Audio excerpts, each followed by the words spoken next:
não sabe esperar. Não sabe esperar. E não saber esperar, muitas vezes traz prejuízos, hein, irmãos? Não saber esperar. Os antigos até já diziam, né? Quem tem pressa come cru, não é?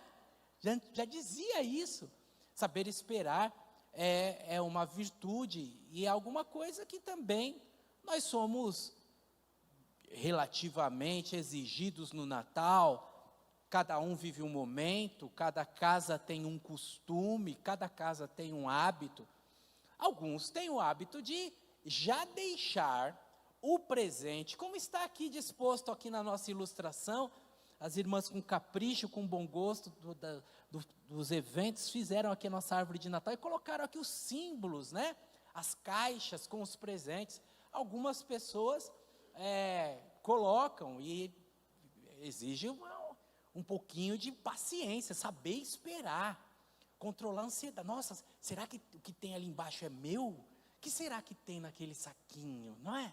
A gente fica assim. O Natal tem essa questão, mas essa questão que está presente conosco exige de nós controlar a ansiedade, exige de nós ter paciência, saber lidar com as situações e até saber lidar com a frustração. No dia a dia, nas realizações, às vezes com os nossos parentes, às vezes com os nossos irmãos da igreja, às vezes com um prestador de serviço, numa situação cotidiana nós somos impacientes. Nós somos chamados pavio curto. Somos tomados pela ansiedade, e você sabe, você conhece, você acompanha, você tem visto o quanto a ansiedade tem refletido, não só do ponto de vista social, mas refletido na nossa saúde, no nosso bem-estar. 84% das pessoas que têm a chamada pressão alta, são pessoas, segundo um teste feito numa amostra de 3.300 pessoas, durante 15 anos, feito na Universidade de Chicago, 84% dessas pessoas, dessas milhares de pessoas, tinham na ansiedade o ponto de partida da sua enfermidade. Na ansiedade, aquilo que encurtava a sua vida, que roubava a qualidade de vida, que trazia doença. Então, nós, diante dessa situação, nós que conhecemos nas páginas da Bíblia Sagrada, a fala do apóstolo Paulo, não fique ansioso com coisa alguma. Não esteja ansioso. Deus tem cuidado de você. Deus tem um tempo certo, Deus rege a história. Nós que sabemos isso teoricamente, mas que somos acometidos da ansiedade, que tanto mal tem nos feito, precisamos aprender com a personagem de Natal, como que a gente lida com isso?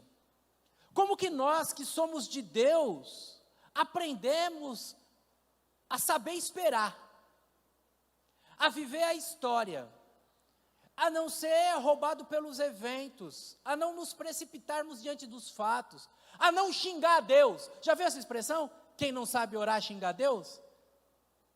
Às vezes, situações que vêm como parte da nossa vida, são instrumentos de Deus para nos aperfeiçoar, mas por conta de não saber esperar, deixamos Deus escapar pelo vão dos dedos. Então, olhando a vida de Maria, ou olhando pelo menos um recorte de Maria, durante a sua gestação, eu e você, vamos aprender a ser pessoas que se alegram em Deus, o nosso Salvador, ser pessoas identificadas como bem-aventurados, ser pessoas dignas de Deus nos confiar uma tarefa. Venha comigo, abra sua Bíblia em Lucas, capítulo 1. O Evangelho de Lucas, capítulo 1. Nós vamos dar alguns pulos em alguns trechos, mas você abrindo no capítulo 1, versículo 26, você já começa a acompanhar. Evangelho de Lucas, capítulo número 1, verso número 26.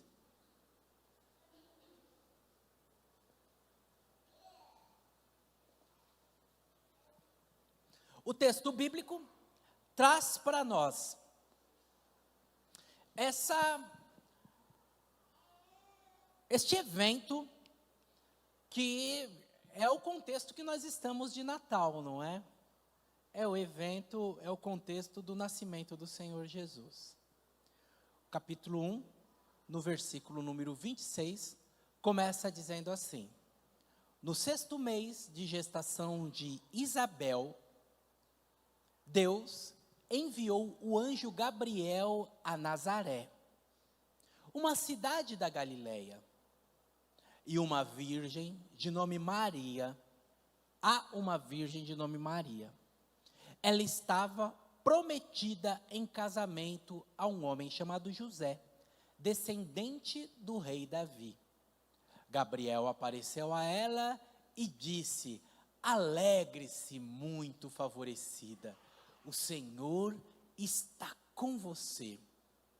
Confusa, Maria tentou imaginar o que o anjo lhe disse.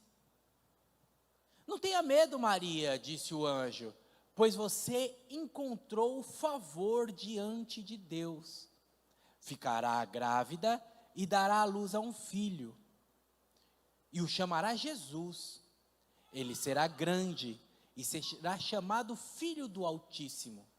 O Senhor Deus lhe dará o trono do seu antepassado Davi, e ele reinará sobre Israel para sempre. Seu reino jamais terá fim.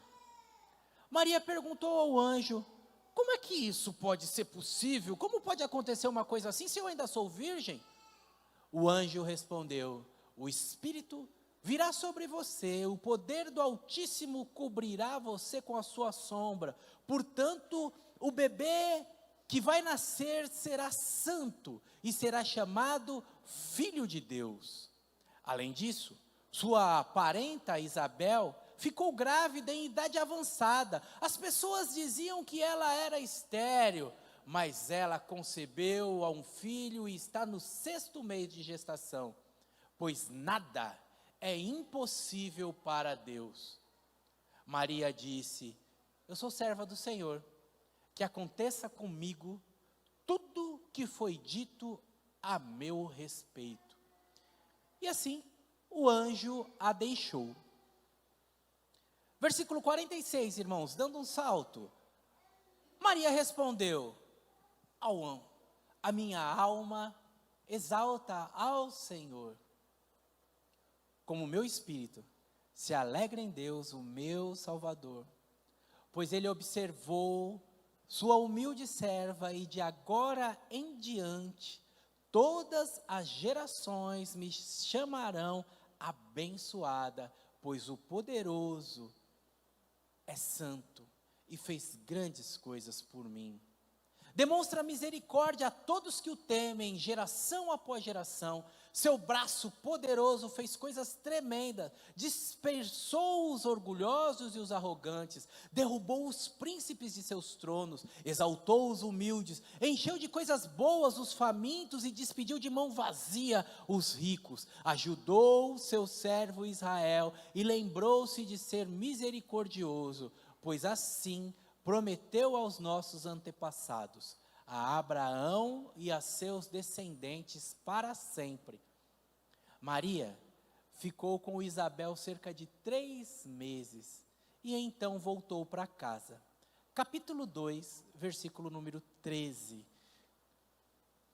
A continuidade daquele momento que os pastores que estavam no campo guardando o seu rebanho recebem a visita de miríades e miríades de anjos.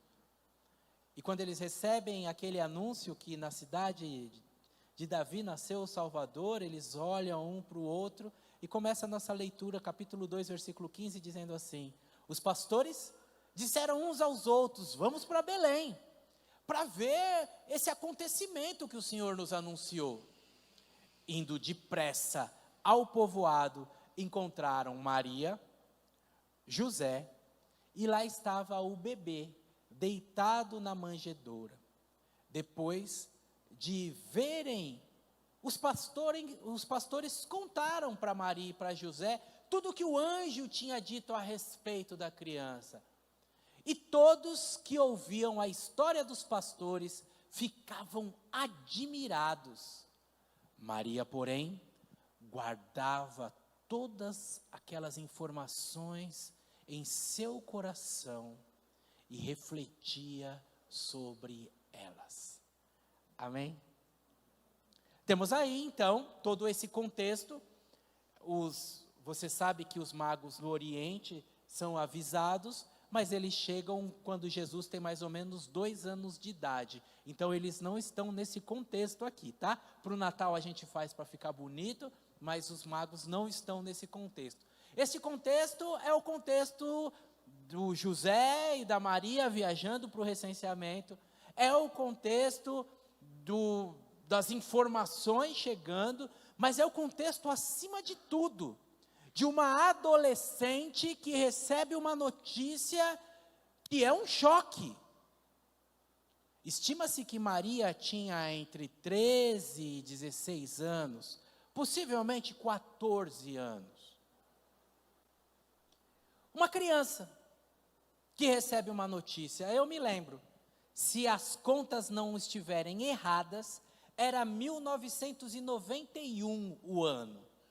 Nós tínhamos um grupo no 2º grau que andava junto, que saía e viajava e nos frequentávamos, aquela programação de adolescentes. E aquele movimento de adolescentes, aquela farra de adolescentes, o principal ponto de encontro era a casa das nossas amigas Márcia e Jane. E nós naquele convívio, os pais muito simpáticos, os pais da Márcia e da Jane, gente boníssima, nos recebiam, e ficava aquele grupo. Mas naquela noite de sexta-feira, aconteceu uma coisa diferente que marca a minha história, que eu ainda tenho vivo na minha mente.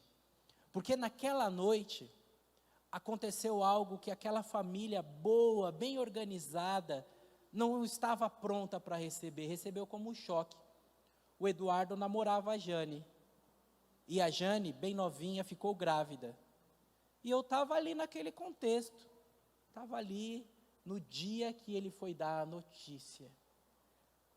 Estamos na década de 90, o que é natural hoje, o que acontece, talvez alguns de vocês tenham passado por essa situação e tenha sido absorvido de uma maneira talvez um pouco mais tranquila. Naqueles dias eram dias de escândalo, eram dias de dores terríveis, e naqueles dias, quando a Jane e o Eduardo falaram com os pais, foi um momento de grande angústia naquela casa. Ela já era uma jovem, já beirava os 18 anos, não lembrarei a idade. Mas por que eu estou contando isso para você?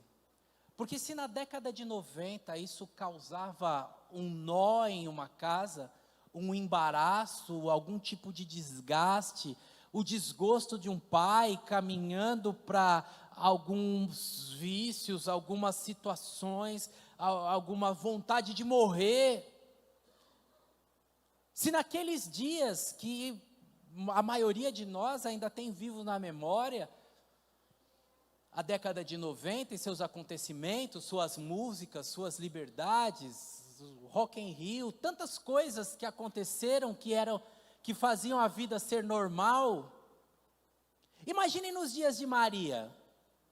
Imaginem, irmãos, esta novidade para aquela menina que vai acolhendo isso e que recebe uma figura angelical que chama ela de agraciada, de alguém que recebeu uma graça do Senhor, que recebeu um presente, salve agraciada, opa, coisa boa vem aí.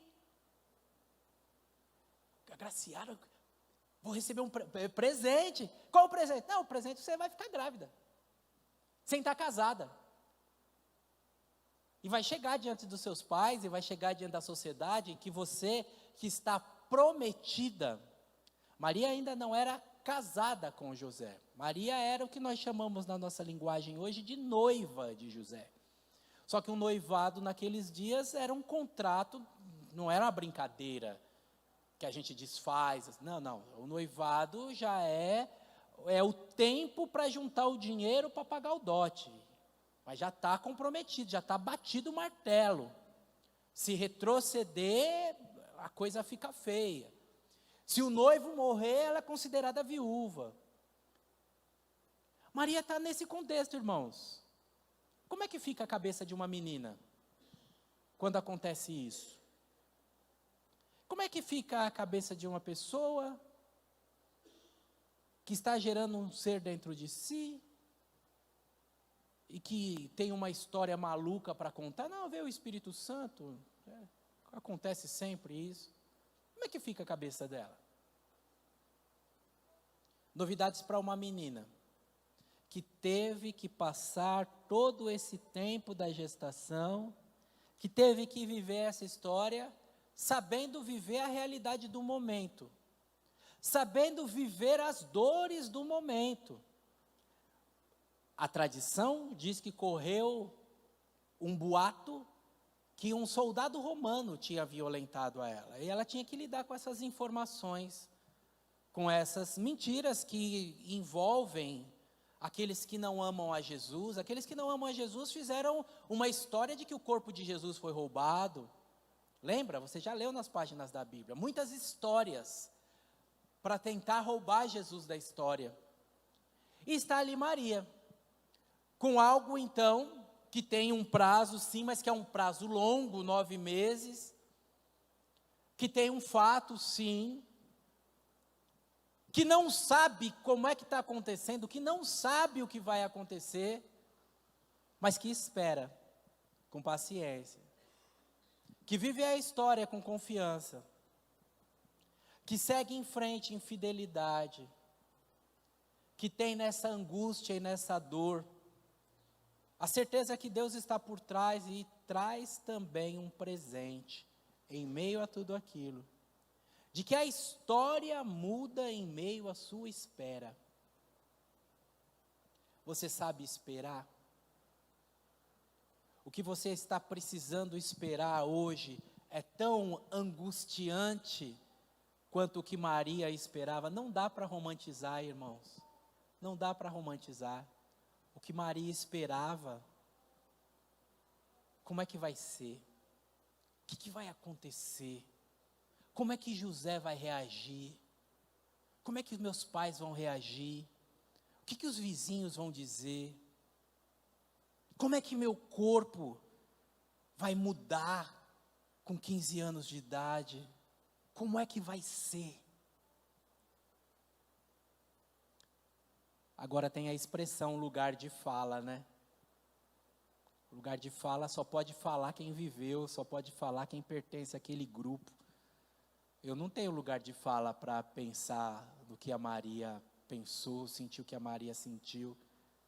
Mas alguns de vocês podem imaginar, algumas das irmãs podem imaginar. Mas alguns de nós, com algum esforço, pode pensar também. Como foi diferenciada essa presença de Deus ajudando a vencer a história.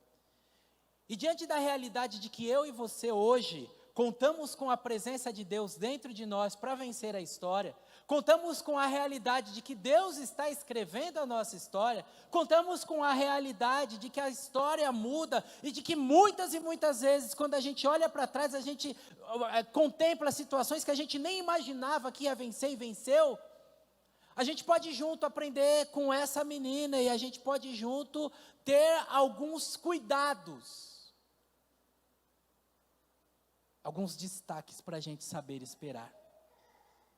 O primeiro de todos os destaques, e o verso número 28 diz isso, chama-nos para enfrentar as lutas da vida, tentando saber um pouco mais, com o ouvido atento, sem se precipitar, sem sair correndo, sem ter algum julgamento prévio, com confiança. Gente que ouve a Deus, gente que é segundo o coração de Deus, é gente assim. Gente que não sabe como vai ser, mas sabe que Deus está no negócio e por causa disso vai conseguir esperar. Mas até onde dá para eu ir? Que informação que eu tenho para enfrentar? Que informação que eu tenho para avisar? Nós nos lembramos nas histórias bíblicas, podemos passar aqui por onde as crianças passaram, por Abraão, por exemplo, que Sara viveu a mesma situação em outro momento, no outro momento da história. E quando Sara recebe a notícia da gravidez, Sara ri. E por causa daquela risada, muitas situações se organizam de uma forma diferente.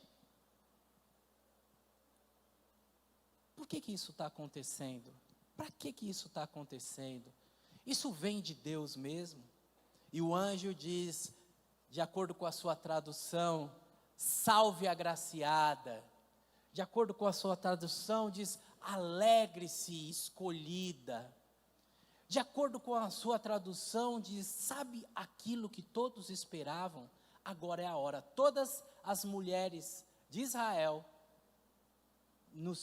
na sua fase fértil, já vinham com a expectativa de ser a mãe do Salvador.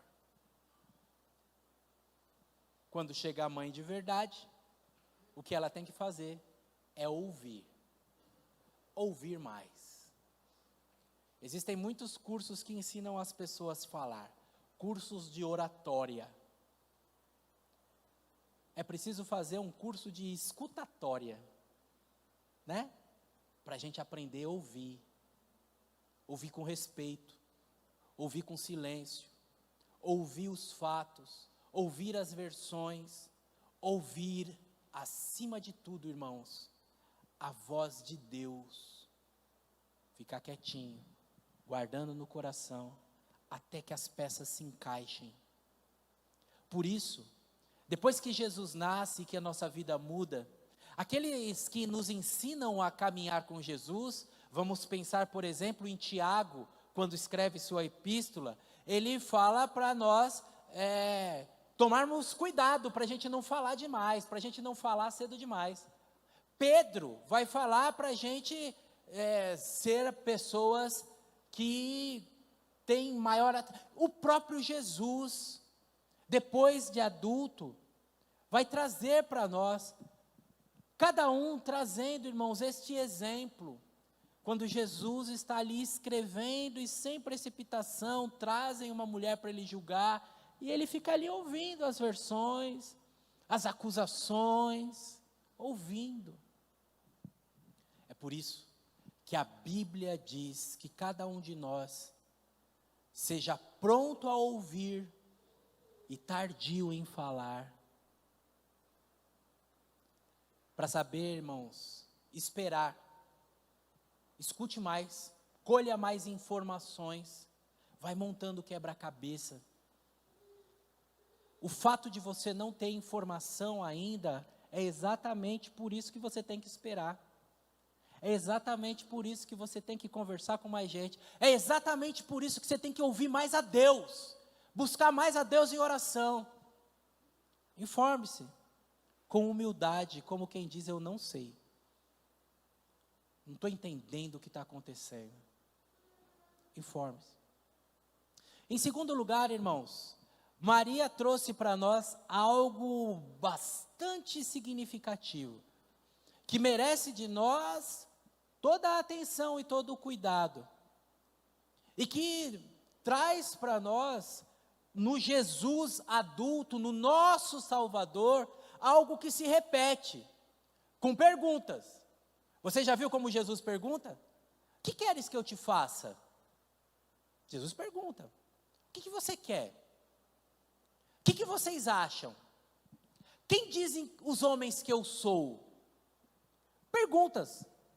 Perguntas que ele viu ali na sua mãe, e viu nesse exemplo que nós trazemos para nós que somos de Jesus, e que Maria é de Jesus, porque afinal de contas, quando ela canta, ela diz, a minha alma engrandece ao Senhor, e meu espírito se alegra em Deus, o meu Salvador. Sim, nossa irmã Maria, que trazemos aqui hoje com respeito e com esse nosso olhar cristão, de que é nossa irmã que precisou de Cristo como Salvador, e de que ali, na sua devoção a Deus, no seu temor a Deus, recebe de Deus uma graça, salve agraciada, e na sua condição de agraciada, agora fala para nós que também desfrutamos desta graça, traz para nós também esse modelo. Não questiona de maneira leviana, não faz piada, não brinca, não questiona como quem desafia, ou como quem de uma forma orgulhosa, não, porque na mesma história o Zacarias recebe a notícia dentro do templo, e na questão do Zacarias ele fica mudo.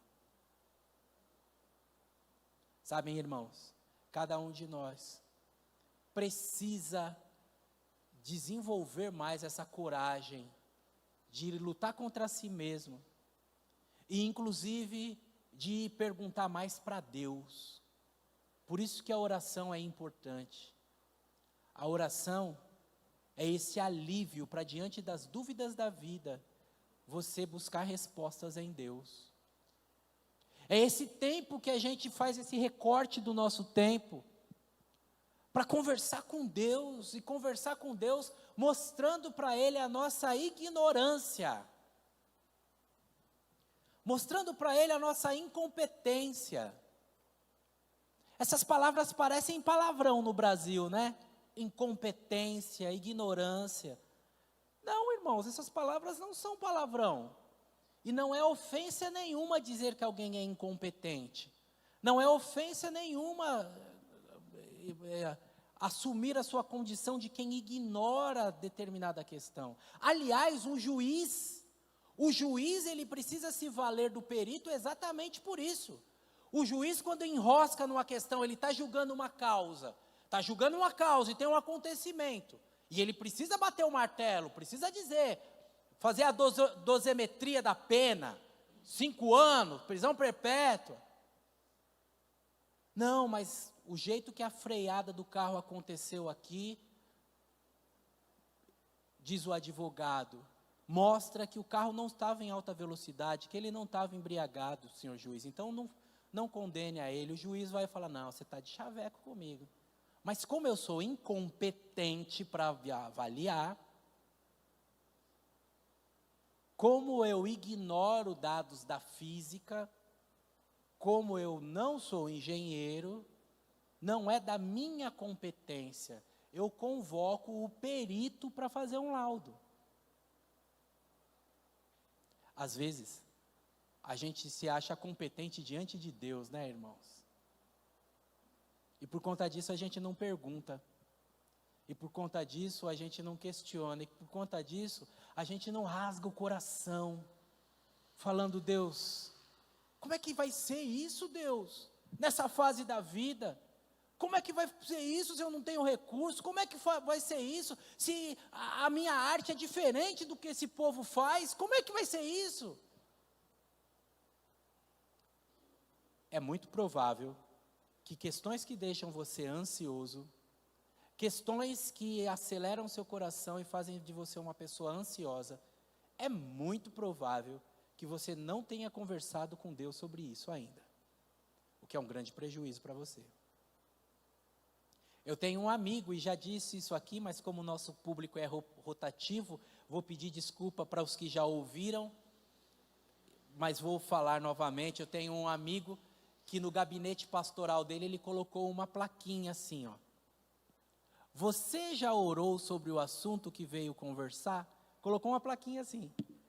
E a plaquinha está em cima da mesa dele. Então, aí ele fala que é muito engraçado, Marcão. Ele falou, ó, tem gente que chega lá, Robson, senta, lê a plaquinha, fala, desculpa, pastor, depois eu volto. Entendeu? Você já conversou com Deus sobre suas questões? Porque acreditem, esse Jesus que veio beber, que está envolto em muitas circunstâncias e que agora é o nosso Salvador, para nos dar a vida eterna quando da morte, é o Senhor da nossa vida. E como o Senhor da nossa vida, Ele garantiu, eu estou com vocês todos os dias até a consumação dos séculos. Achei bem interessante. quiseram fazer uma pegadinha com o rapaz e o cara quebrou a cara. Quebrou a cara. Ele chegou e falou assim: o que você prefere? 10 mil reais ou 3 minutos conversando com Jesus? Vou fazer uma igreja batista, né? Assembleia, né, irmãos? Igreja batista tem que ter assembleia, né? Não é? O que você preferiria? Ter 3 minutos de conversa com Jesus ou 10 mil reais? Quem gostaria, quem fala, não, pastor, eu queria ter 3 minutos ali conversando com Jesus? Vocês não vão responder, né? Vocês estão tudo esperto, né? Estão tudo esperto, tudo ligeiro. Mas o entrevistador ficou bravo. Aí ele falou assim para o rapaz, assim, aí por isso que o mundo está desse jeito, porque o rapaz falou, quero 10 mil reais. E o entrevistador ficou bravo, irmã Alessi. Por isso que o mundo está desse jeito, as pessoas estão querendo dinheiro, e ninguém quer falar com Jesus. Ele falou, não, quem não quer é você. Eu já falei com Jesus hoje de manhã, já falei com Jesus, estava vindo aqui, estava conversando com Jesus, eu falo sempre, agora 10 mil eu não tenho.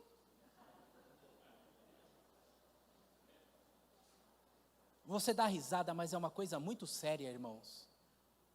Ou você acredita que Jesus está vivo, ou você acredita nesse Jesus que falou assim, entra no silêncio do seu quarto e fala com teu pai que está em secreto. Ou você acredita nisso, ou você está falando com você mesmo, está falando sozinho. E talvez nossa pergunta tenha que ser essa: Deus, por que eu não tenho fé para entender que conversar com o Senhor materializado é igual conversar com o Senhor desmaterializado, se é que eu posso usar essa expressão? Por que eu não consigo crer nisso? Me ajuda com a minha pequena fé, me ajuda a crer mais.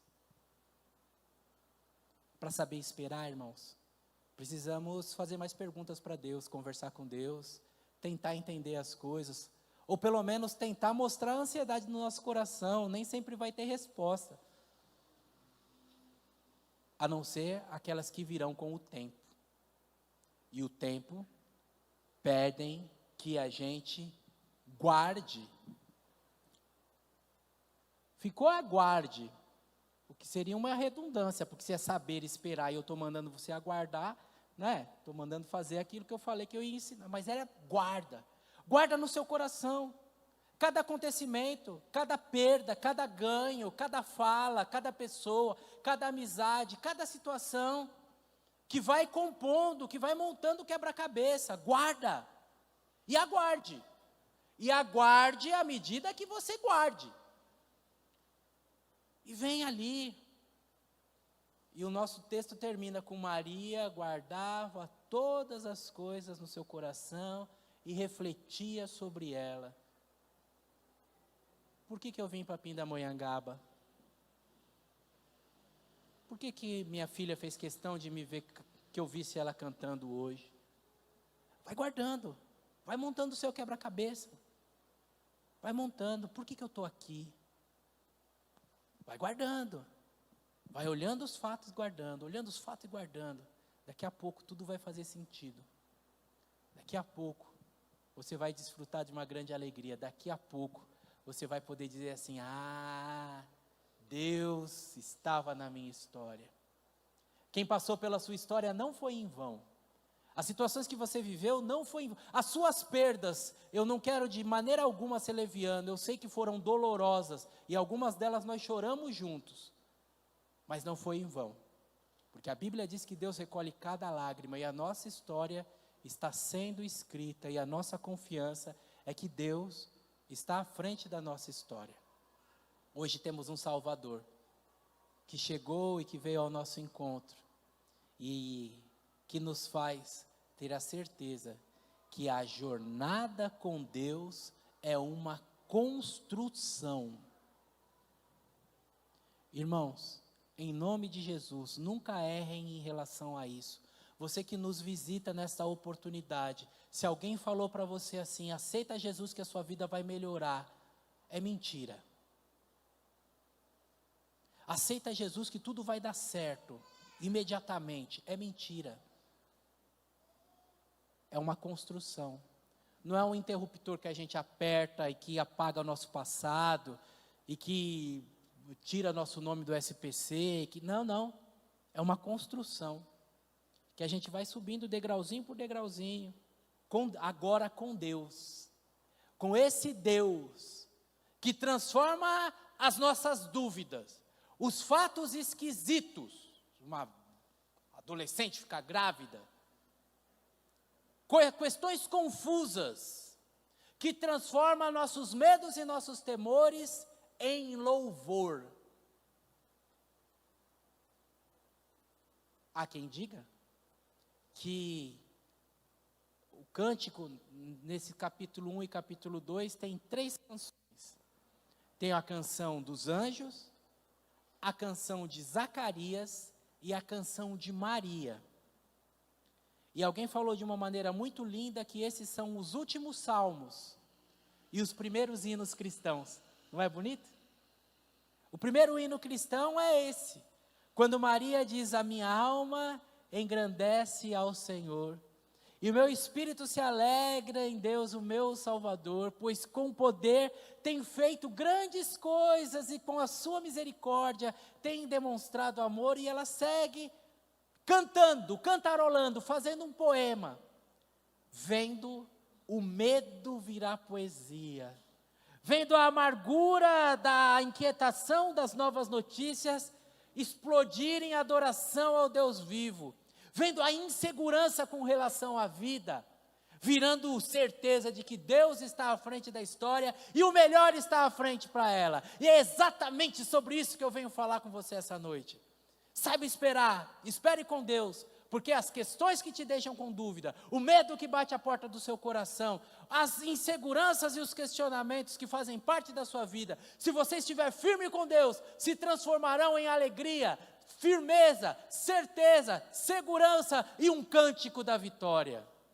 Que Deus permita a eu e você vencer nossos medos, saber esperar e encontrar em Deus a resposta que nós tanto precisamos. Amém, irmãos? Amém. Vamos louvar ao Senhor.